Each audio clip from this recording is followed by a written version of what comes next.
Recentemente, uma carta incrivelmente aterrorizante dos séculos atrás foi finalmente decodificada, e o seu conteúdo chocou o mundo inteiro. Então, o que exatamente estava nessa carta? Quem a escreveu? E como ela foi traduzida depois de tantos anos? Vamos descobrir. Tudo começou no século XVII, com uma freira que morava na Sicília. Irmã Maria Crocifissa della Concezione era uma freira de 31 anos que residia num convento de Palma di Montechiaro. Em 11 de agosto de 1676, a pobre mulher foi encontrada no chão da sua cela. De acordo com os registros históricos, o seu rosto inteiro tinha marcas de tinta e ela estava segurando uma nota em sua mão. Quando seus colegas tentaram ler a nota ameaçadora, eles ficaram perplexos, pois ela estava escrita em uma mistura incompreensível de símbolos e letras. Irmã Maria já vivia aqui há mais de 15 anos e nada do tipo havia acontecido antes.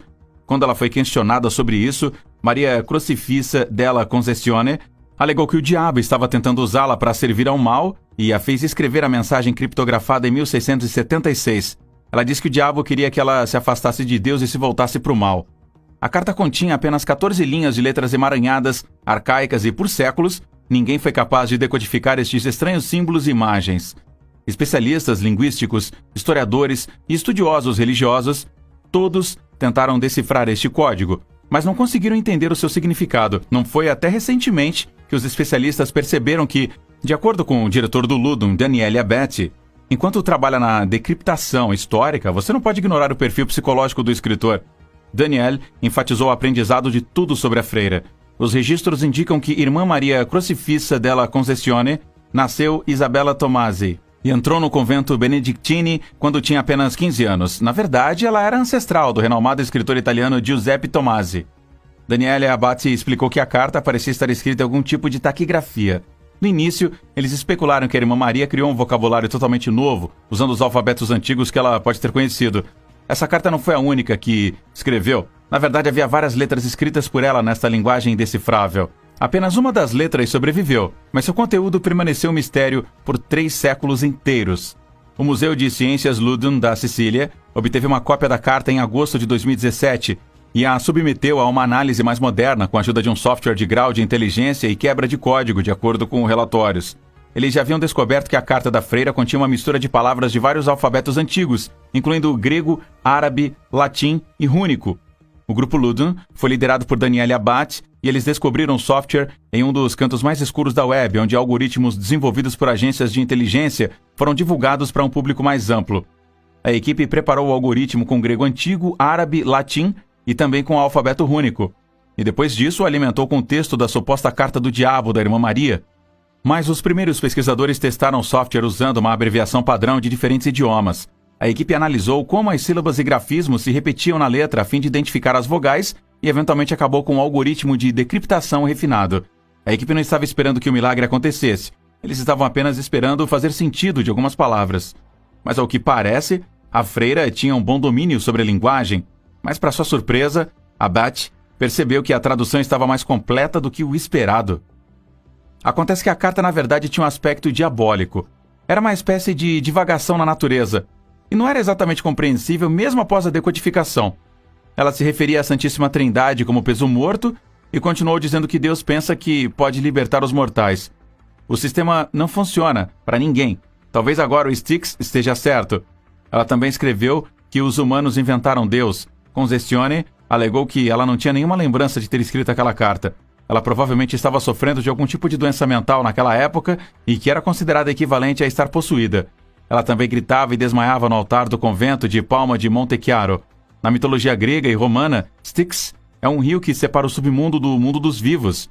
A equipe tem traduzido com sucesso 15 linhas até agora e fala principalmente sobre o relacionamento entre Deus, os humanos e Satanás. Ele ainda tenta convencer a freira a abandonar sua fé. Mas a verdadeira questão é como ela conseguiu escrever isto. Muitos pesquisadores acreditam que a mulher provavelmente estava sofrendo de desordem bipolar ou esquizofrenia. Pessoas que sofrem destas desordens frequentemente recebem alucinações auditivas e visuais de figuras parecidas com o diabo ou demônios, ou outras entidades paranormais malignas. Ela era propensa a ter alucinações ou delírios. Ela também estava bastante familiarizada com várias línguas e também passou muito do seu tempo estudando linguística, então talvez haja uma explicação lógica para isto. Em uma entrevista com a rádio 105, Abeti disse: Minha teoria é que este é um alfabeto preciso, inventado pela freira com muito cuidado ao misturar símbolos que ela conhecia. A Beth explicou ainda que cada símbolo é bem pensado e estruturado. Há alguns sinais que se repetem, pode ser ou uma iniciativa intencional ou inconsciente. A vida no mosteiro não foi muito fácil. O estresse provavelmente desempenhou um papel no desencadeamento de seu comportamento errático. Pelos registros históricos, eles descobriram que toda noite a irmã Maria gritava durante o sono e, aparentemente, estava lutando contra o diabo. Entretanto, não é segredo que há séculos atrás, a igreja e, francamente, ninguém entendia de doença mental como nós entendemos hoje. E ainda hoje, há um estigma em torno da doença psiquiátrica. Mesmo no mundo moderno, a Igreja Católica continua a realizar dezenas de milhares de exorcismos em pessoas que eles alegam estarem possuídas por espíritos malignos ou demônios. Na época, a Igreja considerou as cartas como um resultado de suas lutas contra inúmeros espíritos malignos, de acordo com um relato escrito sobre este incidente pela abadesa Maria Seráfica. No relato de Seráfica, que foi escrito logo após os acontecimentos de 1676, o comportamento da freira retratou que o diabo pode ter forçado a irmã Maria a assinar a carta. Ela se opôs heroicamente à exigência escrevendo Ohimé, que significa ó eu. Esta foi, na verdade, a única palavra compreensível na carta, há 300 anos atrás. A Beth pensa que isso, se tivesse acontecido hoje, a freira teria sido diagnosticada com esquizofrenia ou uma condição similar. Então é possível que ela estivesse realmente ouvindo uma voz ditando a carta para ela, e por causa de suas habilidades linguísticas, ela foi capaz de produzir esse mishmash de linguagem e heresia. O interessante é que Maria declarou que na época algo maligno havia tomado o controle dela e, quando ela voltou a si, não tinha nenhuma lembrança do evento. Mas a lenda diz que quando ela acordou, a irmã Maria encontrou uma carta ao seu alcance que estava escrito em estranhos glifos e ela não entendia. De acordo com esta lenda, ela estava lutando com algo que a maioria das freiras temia e a esperança nunca aconteceria com elas. É por isso que ela decidiu ir para a Siciliana, de São Paulo, para enfrentar seus demônios interiores. Ela nasceu em 1645 e, quando se juntou ao convento beneditino, ela adotou o nome de Maria Crocifissa della Concezione. A lenda diz que algo insidioso estava escondido dentro dela. A ordem beneditina pregava sobre trabalho, amor e paz, mas não havia amor ou paz no coração da irmã Maria. Havia algo de sinistro nela. Sempre que ela se aproximava de algo sagrado, a mulher gritava e desmaiava. Estes episódios misteriosos a convenceram de que talvez Satanás a estivesse usando como um conduto. Mas o que exatamente ele queria dela? Quando ela foi descoberta com a carta críptica, Maria estava convencida de que o diabo estava tentando corrompê-la. Anos se passaram desde o incidente, mas a carta permaneceu ilegível. As irmãs no convento acreditavam que a irmã Maria estava realmente possuída pelo mal.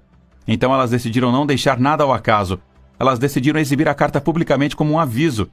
Elas também esperavam que alguém lá fora pudesse ser capaz de decifrar a mensagem nela, mas infelizmente levou muito tempo para que o mundo decifrasse este código.